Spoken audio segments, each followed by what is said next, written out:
Okay, guys, so in this lesson, we're going to be looking at a one arm and two arm lapel. Okay, so this is when the person's grabbed you by the shirt, either with one hand or two hands. Okay, now I've actually seen this. It's actually very common where the person's going to come and either push, shove, or grab with one hand or two arms.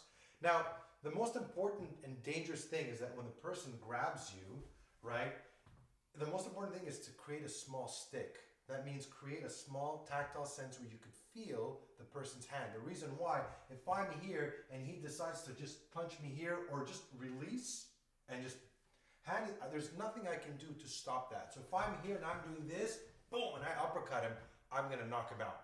Okay? Maybe not knock him out, but you're definitely going to do a lot of damage. This is why it's very important to keep your hands here. That if he were to try to hit me underneath, my hands, I can feel where it's going. If he releases to throw a punch, my hand's here. Okay? As well, I have the options to trap and strike. If he's with one hand, again, the same thing, my hand is here.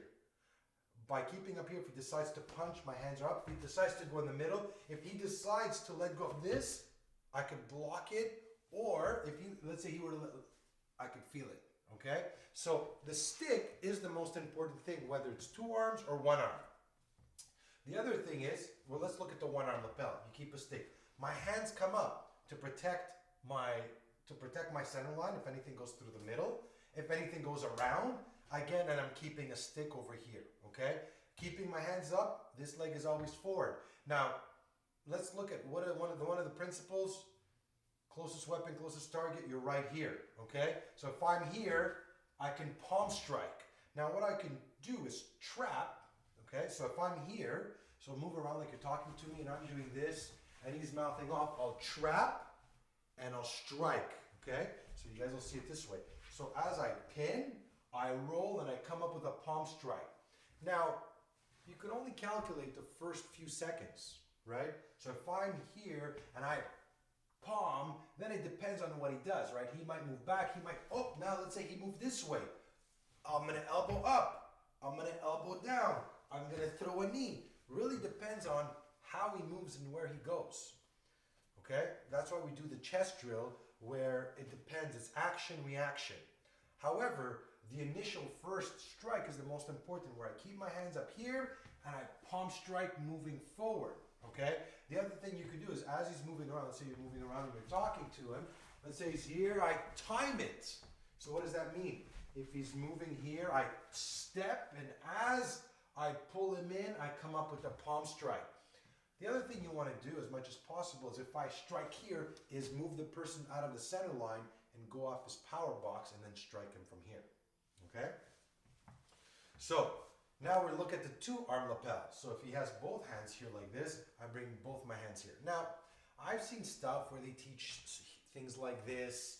They tell you push down the arms, open it up here. Guys, my hands are up. His face is here. What's the quickest point to strike? Simple as that. I can go into the throat. I can go with a palm strike. I can go with a double palm strike. You can also, and this is probably what I would do, trap and strike. Like this, I know that if I was to do this and he was to maybe flinch and try to throw a punch or whatever, I'm not letting him do it, hold it, because I'm trapping. Okay, so if I'm here, I trap and I strike. I also have the option of trapping and then going low. The problem is if he's moving back here, like let's say you're push me, like you're here, it's hard for me to knee. However, if I'm pinned, this is when your knees are amazing because the wall becomes like your leverage. This is where I can trap, strike low, and then strike high and come in with the elbows. Okay? So when you're both hands here, trap and strike, and if you're pinned on a wall, this is when your knees could come in. Again, you also have the option of coming here. You can go into the throat, you can go into the eyes. What's really important is you keep it simple. Don't get into any of this wrestling, takedowns, trying to flip him over. Trap, boom, strike up. One hand, here, strike up. Again, look at his hands, make sure he doesn't have a weapon. As well as if he's moving around talking to you, I'm looking around. Is his friends around? What is he holding? Do I have an escape route? Is there an improvised weapon? Do I have any obstacles that I might slip or fall? So as I'm moving around, I'm talking to him. At any point, boom, I pop him. Once I pop him, I'll get out of the way and move. Okay? The other thing you want to do, and I didn't mention it, as much as possible, you want to try to keep your head down. Don't keep it up here, because this is the point where you can get knocked out. That if he does punch, he hits on top of the head and not into the facial area. Okay? So guys, I hope you enjoyed the video. I'll see you in the next lesson. Stay safe.